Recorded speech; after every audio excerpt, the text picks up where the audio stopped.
Hello, and welcome to a reading of The Meaning of the 4th of July for the Negro, a speech delivered by Frederick Douglass in Rochester, New York on July 5th, 1852. I am Tyler Alexander. I have hosted a public reading of Douglass's speech for the last 4 years in conjunction with the Vermont Humanities Council and the Old Stone House Museum. This year we are unable to host the event in person, so this is a poor substitute for a public reading. But if any of you have the interest in reading this and reflecting on its meaning, and you can bear with me as I help walk you through this, then I hope you will find the meaning in this. This speech is long. Douglass was an orator in an age of oratory, and speeches were known not for their brevity, but for their length. And in many ways, oratory was a form of public entertainment in the 19th century. So this is really going to be the tip of the iceberg. I'm not at all going to attempt to read the entire speech myself. This usually is a participatory reading. I'm unable to do that in this context, but I want to highlight a few of what I believe are the most salient points that Douglass makes throughout the speech. There are several. It's very hard to narrow this down to a few excerpts, but still, this will only really be a glimpse of the entire speech. I will provide a link to the entire speech if you'd like to read all of it.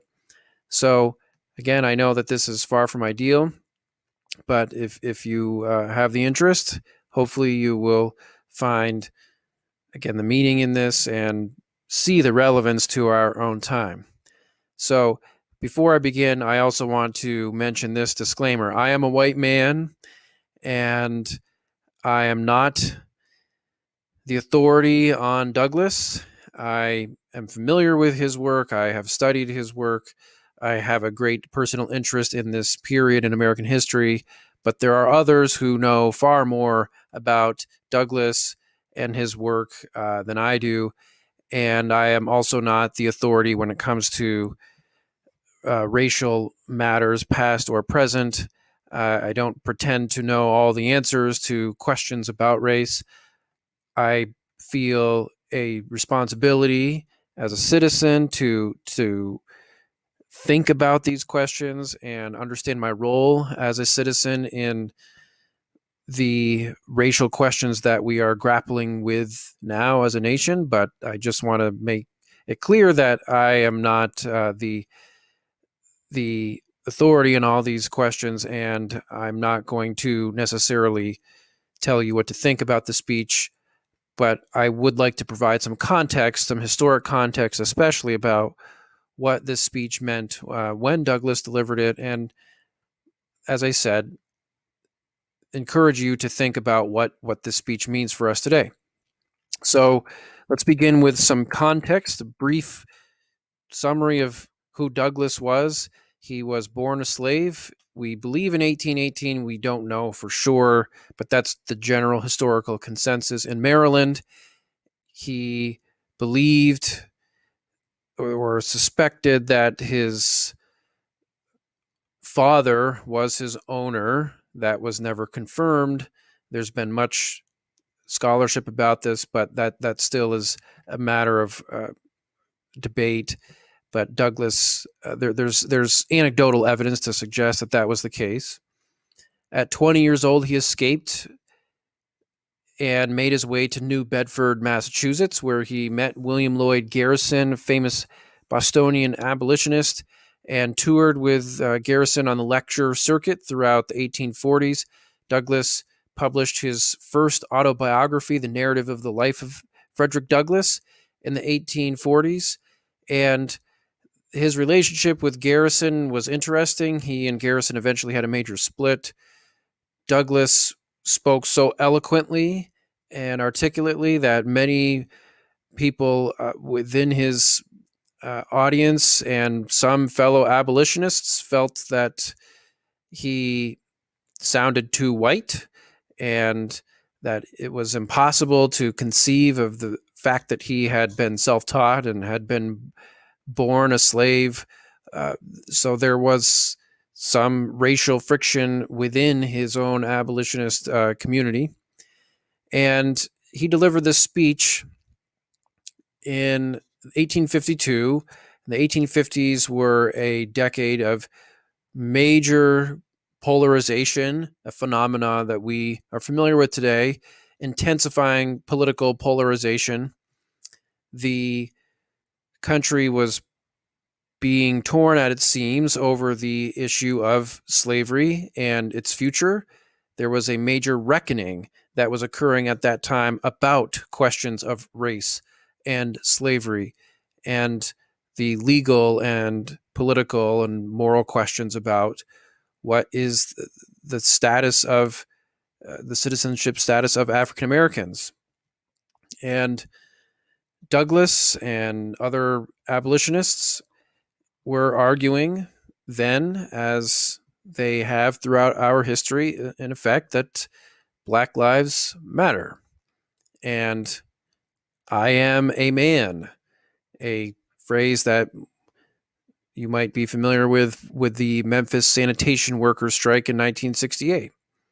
So this was a really fraught political environment. The country had compromised its way through slavery from the Revolution onward in the Constitution, in the Compromise of 1820, in the Compromise of 1850, which included a very unpopular Fugitive Slave Act, which Douglass hated.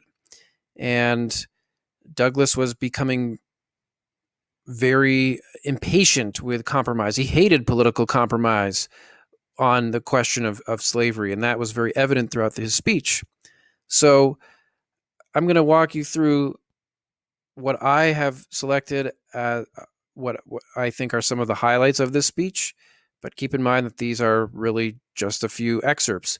So he begins by looking at the American Revolution, and I'll read each of these excerpts and then just offer a few thoughts about the context here.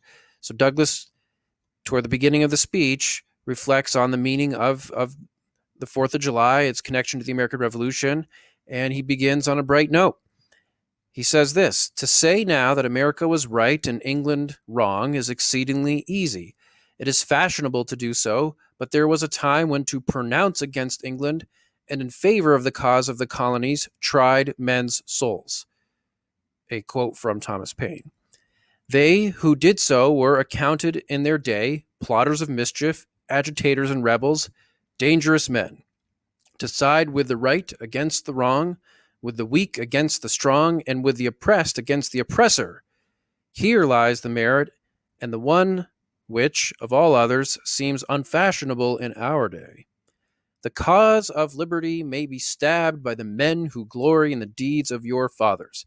But, to proceed, Douglass, also beginning on a bright note, says that the arc of history essentially bends toward justice. He says, "You are, even now, only in the beginning of your national career, still lingering in the period of childhood. I repeat, I am glad this is so. There is hope in the thought, and hope is much needed, under the dark clouds which lower above the horizon. The eye of the reformer is met with angry flashes, portending disastrous times, but his heart may well beat lighter at the thought that America is young, and that she is still in the impressible stage of her existence. May he not hope that high lessons of wisdom, of justice, and of truth will yet give direction to her destiny? There is consolation in the thought that America is young."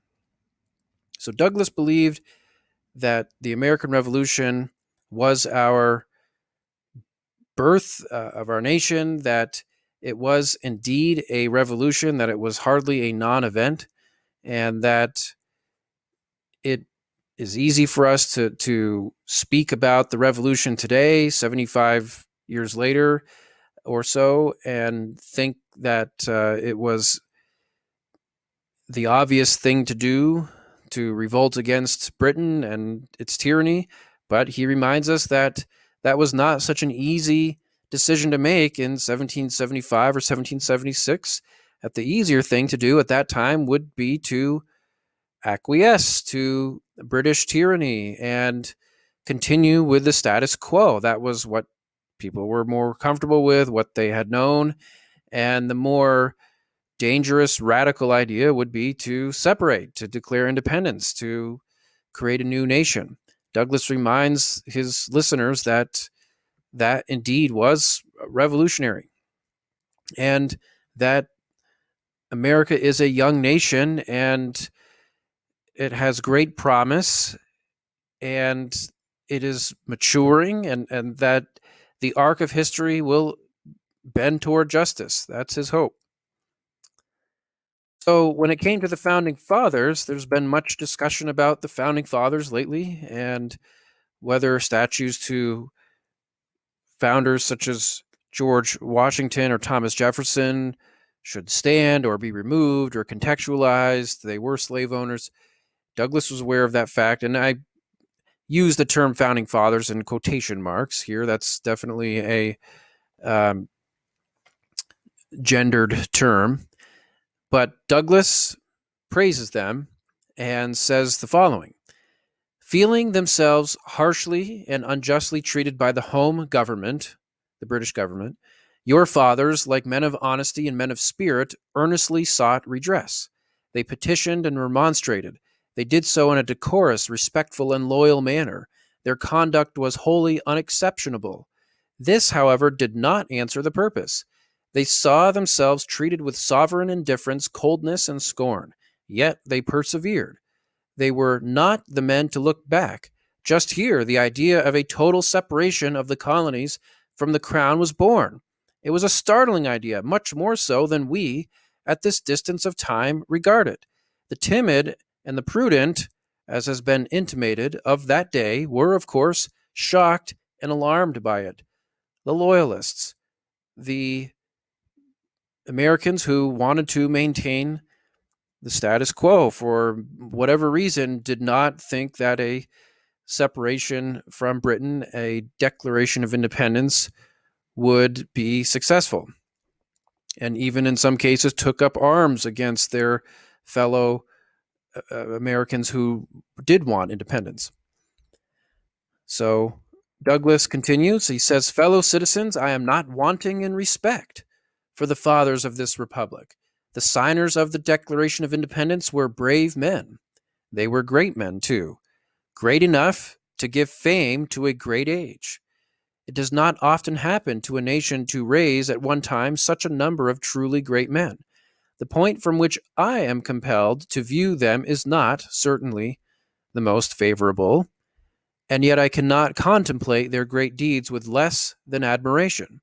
They were statesmen, patriots, and heroes, and for the good they did and the principles they contended for, I will unite with you to honor their memory.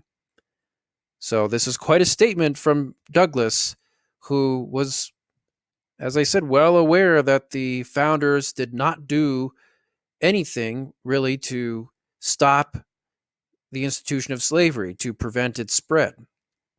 There were some very small gains that came out of the Revolution.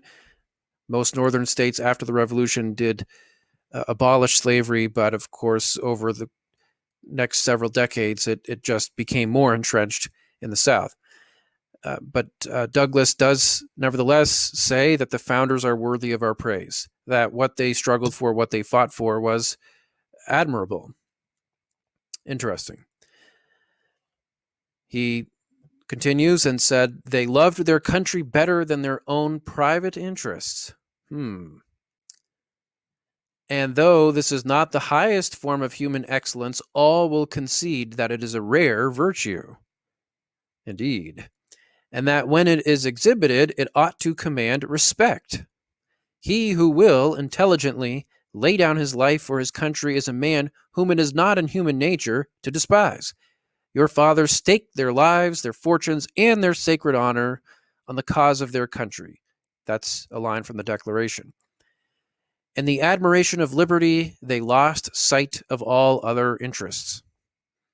So they were indeed patriots. They were committed to civic virtue and the rule of the people rather than their own self-interest. Again, we can debate that today, but this is what Douglass's point was here at the beginning of his speech.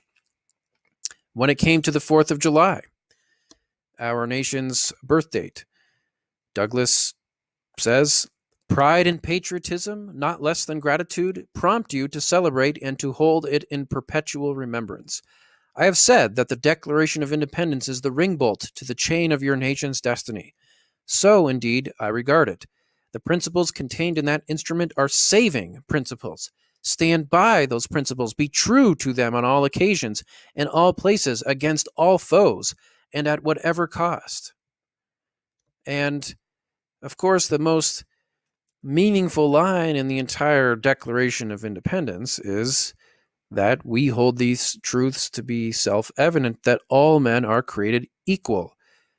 And in this time, in the 1850s, there was a great debate about whether Jefferson, the primary author of the Declaration, and the other founders actually meant that or not, whether that applied to white Americans or to all Americans. People like Abraham Lincoln, who argued in the Lincoln-Douglas debates and throughout the 1850s, said that, yes, we should take the founders at their word. They meant it. That's what the Declaration actually means. And defenders of slavery arguing otherwise. So Douglass said that those lines are the essence of who we are, and that's what America stands for at its best, and this is what we always need to struggle for, to create a nation where all men truly are created equal. This is what Lincoln said in the Gettysburg Address, Dr. King in his I Have a Dream speech in 1963, so on. Now, the second part of his speech becomes a withering critique of America after he starts off on an optimistic tone about America's past, its present, and even its future. Now Douglass shifts his tone dramatically and scolds the nation in the starkest terms here. So, bear with me. He begins by saying this: fellow citizens, pardon me. Allow me to ask, why am I called upon to speak here today? What have I, or those I represent, to do with your national independence? Are the great principles of political freedom and of natural justice embodied in that Declaration of Independence extended to us? And am I, therefore, called upon to bring our humble offering to the national altar and to confess the benefits and express devout gratitude for the blessings resulting from your independence to us? I say it with a sad sense of the disparity between us. I am not included within the pale of this glorious anniversary. Your high independence only reveals the immeasurable distance between us. The blessings in which you, this day, rejoice are not enjoyed in common. The rich inheritance of justice, liberty, prosperity, and independence bequeathed by your fathers is shared by you, not by me. The sunlight that brought life and healing to you has brought stripes and death to me. This 4th of July is yours, not mine. You may rejoice. I must mourn. To drag a man in fetters into the grand illuminated temple of liberty and call upon him to join you in joyous anthems were inhuman mockery and sacrilegious irony. Do you mean, citizens, to mock me by asking me to speak today? Whoa. So he puts his audience at ease in the first part, and now he brings down the hammer, and this is going to really perhaps make his audience feel quite uncomfortable on the 4th of July, when this is not what you might expect to hear on the 4th of July. My subject, then, fellow citizens, is American slavery. I shall see this day and its popular characteristics from the slave's point of view. Standing there, identified with the American bondman, making his wrongs mine, I do not hesitate to declare with all my soul that the character and conduct of this nation never looked blacker to me than on this 4th of July. This is not the white man's version of the 4th of July. He clearly says, this is the slave's point of view. Whether we turn to the declarations of the past or to the professions of the present, the conduct of the nation seems equally hideous and revolting. America is false to the past, false to the present, and solemnly binds herself to be false to the future. Standing with God and the crushed and bleeding slave on this occasion, I will, in the name of humanity which is outraged, in the name of liberty which is fettered, in the name of the Constitution and the Bible which are disregarded and trampled upon, dare to call in question and to denounce, with all the emphasis I can command, everything that serves to perpetuate slavery, the great sin and shame of America. I will not equivocate, I will not excuse. He's quoting William Lloyd Garrison there. I will use the severest language I can command, and yet not one word shall escape me that any man whose judgment is not blinded by prejudice, or who is not at heart a slaveholder, shall not confess to be right and just. Douglass talks about moderation, political moderation here, and he's addressing a predominantly white audience. And he acknowledges that some of his audience might feel uncomfortable here with this rebuke of America. He says this, but I fancy I hear one of my audience say, it is just in this circumstance that you and your brother abolitionists fail to make a favorable impression on the public mind. Would you argue more and denounce less? Would you persuade more and rebuke less? Your cause would be much more likely to succeed. But, I submit, where all is plain, there is nothing to be argued. What point in the anti-slavery creed would you have me argue? On what branch of the subject do the people of this country need light? Must I undertake to prove that the slave is a man? Again, I am a man. Think of 1968, the Memphis sanitation workers' strike that in some ways led to Dr. King's assassination. Douglass continues, what? Am I to argue that it is wrong to make men brutes, to rob them of their liberty, to work them without wages, to keep them ignorant of their relations to their fellow men, to beat them with sticks, to flay their flesh with the lash, to load their limbs with irons, to hunt them with dogs, to sell them at auction, to sunder their families, to knock out their teeth, to burn their flesh, to starve them into obedience and submission to their masters? Must I argue that a system thus marked with blood and stained with pollution is wrong? No, I will not. I have better employments for my time and strength than such arguments would imply. So, the time for moderation is over. Douglass is arguing here that the question of slavery is beyond the normal realm of political discourse.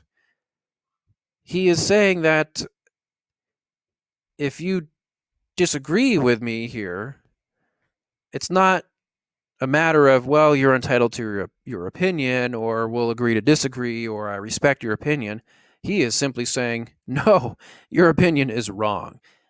There's no question here. This is not even a matter that we should be debating. The legitimacy of slavery is not something that should be discussed, should be a political issue. It's not something that should be compromised on.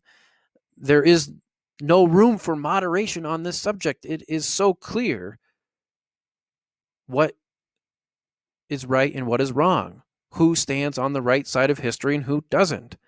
This is not a question about tax policy or the tariff or any number of other issues that might fall within the normal realm of political debate. This is a moral question, not a political one. He makes that clear. And so he calls for radicalism. He was a radical abolitionist. He was impatient with the pace of change. He did not want to gradually phase out slavery. He was calling for immediate abolition here. a position that many people who were opposed to slavery didn't necessarily hold, Abraham Lincoln being one of them. Lincoln, throughout the 1850s and into the first part of his presidency, called for the abolition of slavery in the Western territories, but that he would protect it where it existed. Douglass said, we're not going to do that. So he says here, at a time like this, scorching irony, not convincing argument is needed. Oh, had I the ability, and could I reach the nation's ear, I would, today, pour out a fiery stream of biting ridicule, blasting reproach, withering sarcasm, and stern rebuke.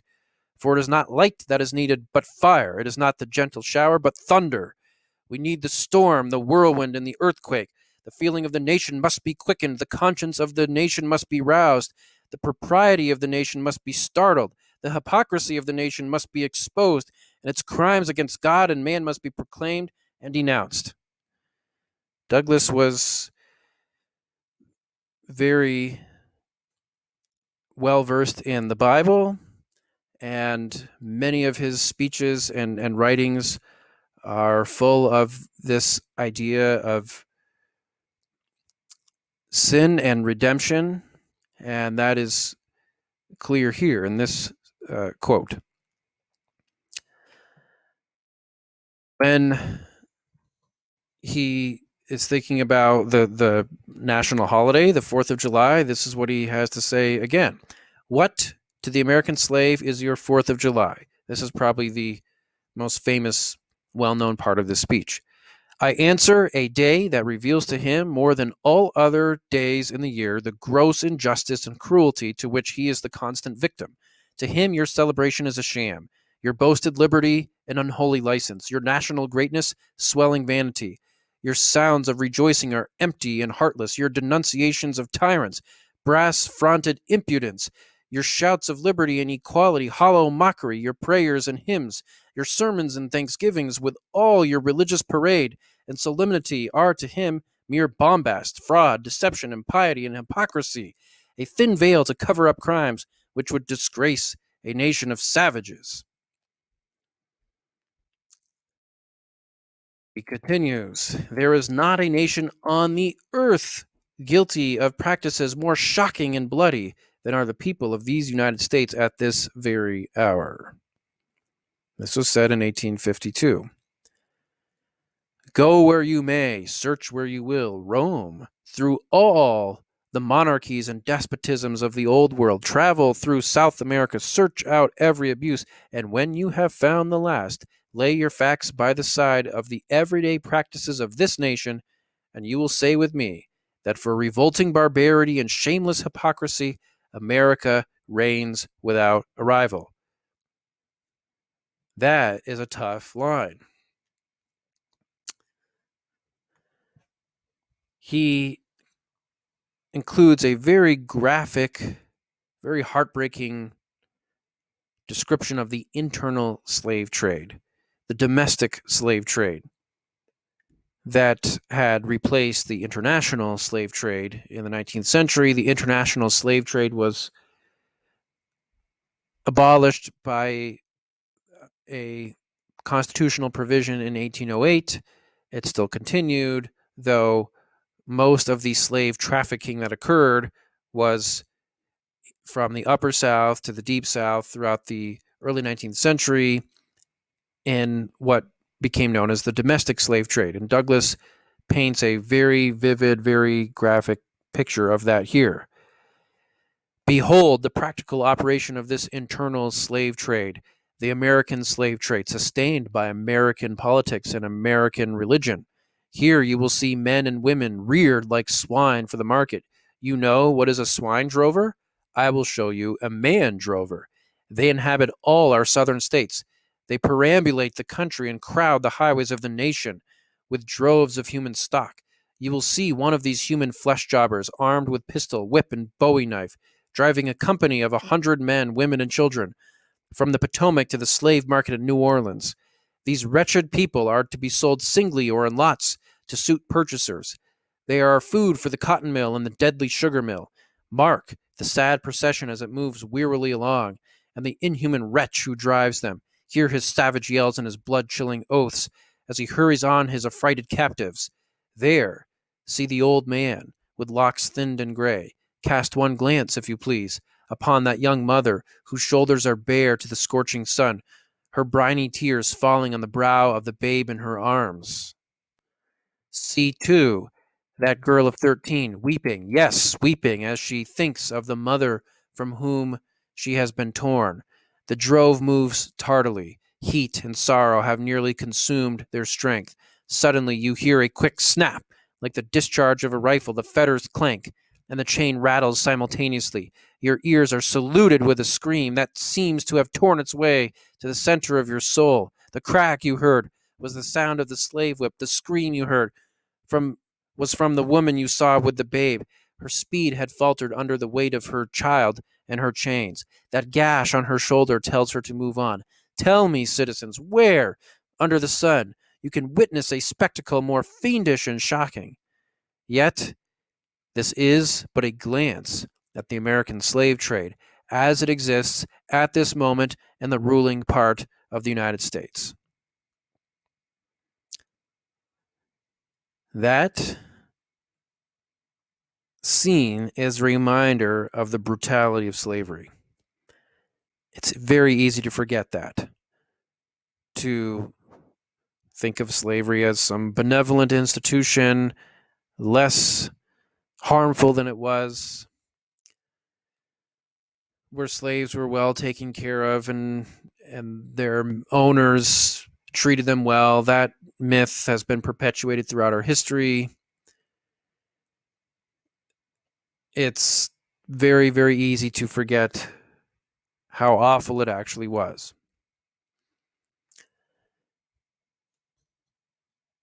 When it came to religion, Douglass was a major critic of American churches who condoned slavery, supported it, quoted scripture to suggest that slavery was a natural condition. He says this: in glaring violation of justice and shameless disregard of the forms of administering law, in cunning arrangement to entrap the defenseless, and in diabolical intent, this fugitive slave law stands alone in the annals of tyrannical legislation. That was part of the Compromise of 1850. That was very new, very fresh in his mind. I doubt if there be another nation on the globe having the brass and the baseness to put such a law on the statute book. If any man in this assembly thinks differently from me in this matter and feels able to disprove my statements, I will gladly confront him at any suitable time and place he may select. I take this law to be one of the grossest infringements of Christian liberty, and if the churches and ministers of our country were not stupidly blind or most wickedly indifferent, they too would so regard it. That's a scathing critique of religious and political hypocrisy. The American Congress passed the Fugitive Slave Act of 1850. Northern and Southern members of Congress. It wasn't just simply a Southern initiative.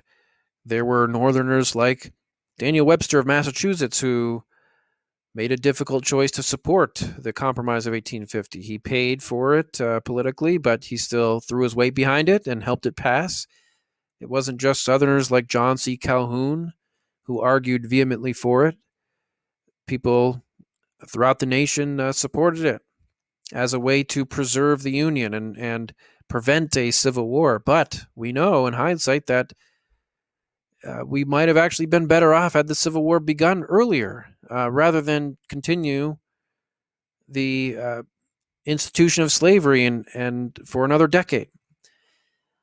So Douglass speaks here about American exceptionalism, which we like to believe in.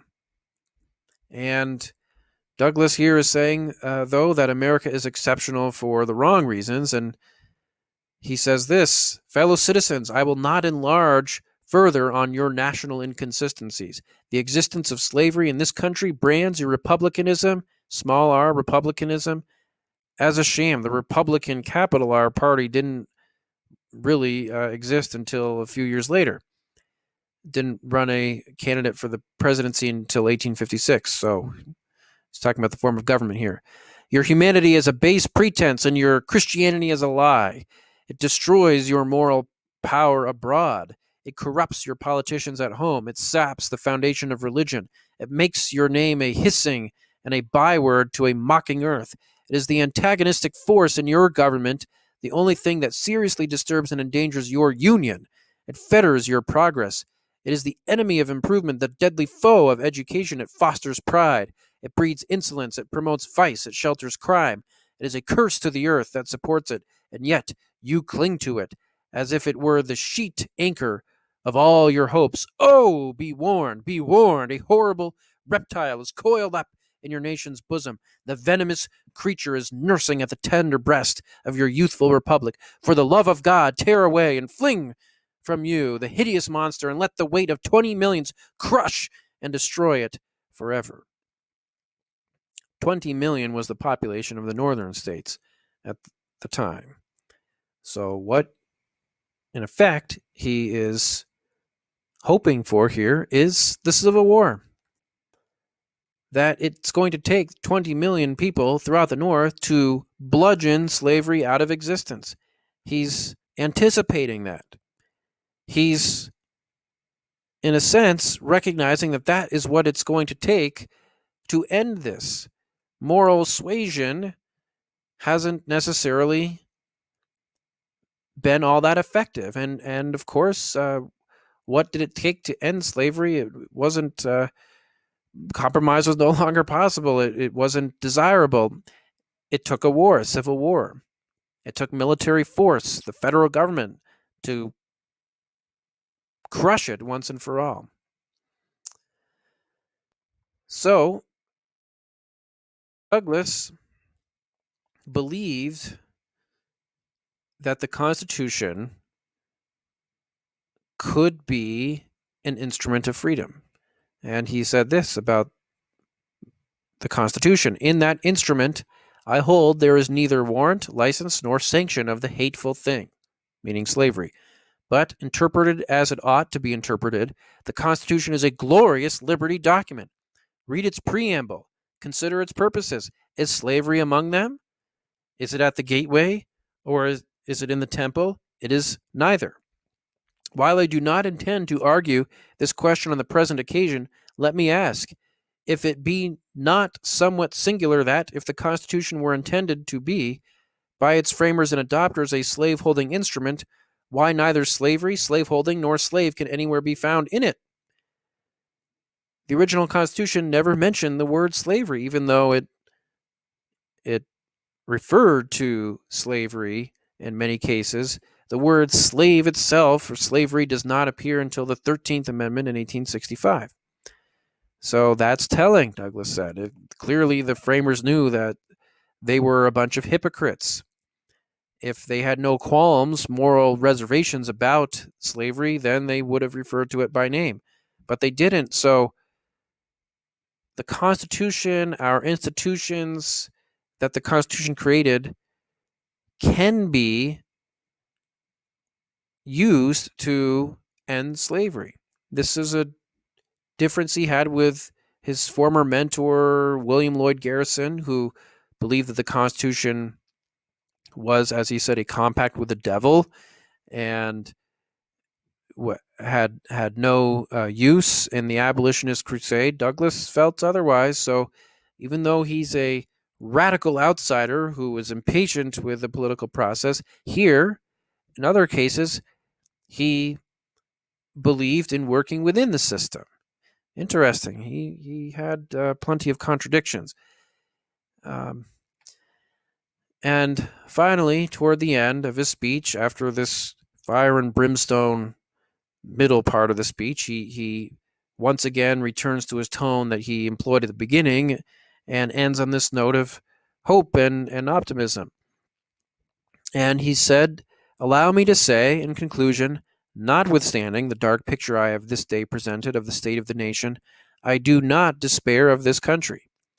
There are forces in operation which must inevitably work the downfall of slavery. The arm of the Lord is not shortened, and the doom of slavery is certain. I therefore leave off where I began, with hope, while drawing encouragement from the Declaration of Independence, the great principles it contains, and the genius of American institutions. My spirit is also cheered by the obvious tendencies of the age. Nations do not now stand in the same relation to each other that they did ages ago. So, here again, he's saying the arc of history is bending toward justice. This was an age of reform. The antebellum era, the 1830s, 40s, 50s, was a age of progressive reform, educational reform, prison reform, political reform, religious reform. The old Calvinist doctrine of the 17th and 18th centuries was discarded in favor of a free will doctrine that all souls are worthy of salvation. That's a much more liberal approach to religion than Americans had thought of previously in the 18th century and earlier. And Douglass was taking hope from all of these impulses. And of course, abolitionism became the greatest reform movement of all. And women's suffrage also. This was 1848, the first women's rights convention in the country at Seneca Falls. So Douglass was there, actually, at the Seneca Falls Convention, although later on, this is a whole other story. In 1870, when the 15th Amendment was passed, granting black men the right to vote, he had a major falling out with Susan B. Anthony and Elizabeth Cady Stanton, his former allies, who wanted to include women in the 15th Amendment, and Douglass did not support that, even though he had a history of support for women's suffrage and women's rights. He did not. He believed that it would be politically impossible to get the 15th Amendment passed by 2/3 of each House of Congress and 3/4 of the states if there was a women's suffrage provision in it. And Stanton and Anthony were furious with him, but that's again a whole other story. But here, Douglass is saying all these liberal reforms are happening as we speak, and I take encouragement from that. I'm hopeful that the downfall of slavery is inevitable, that in this age of reform, it cannot continue. So, in the end, thinking about this speech, you can never read it enough. It raises a lot of questions, particularly now, just in the last several weeks. We've had a major reckoning about race and white privilege, our history of racial oppression, whether or not monuments to Confederate leaders or even the founders should be removed or should they stay. The degree to which white privilege affects us, white fragility. Douglass said in this speech, essentially, if those of you who are suffering from white fragility and think that this is too far, too fast, too much, too soon, sorry, I don't have any sympathy for you.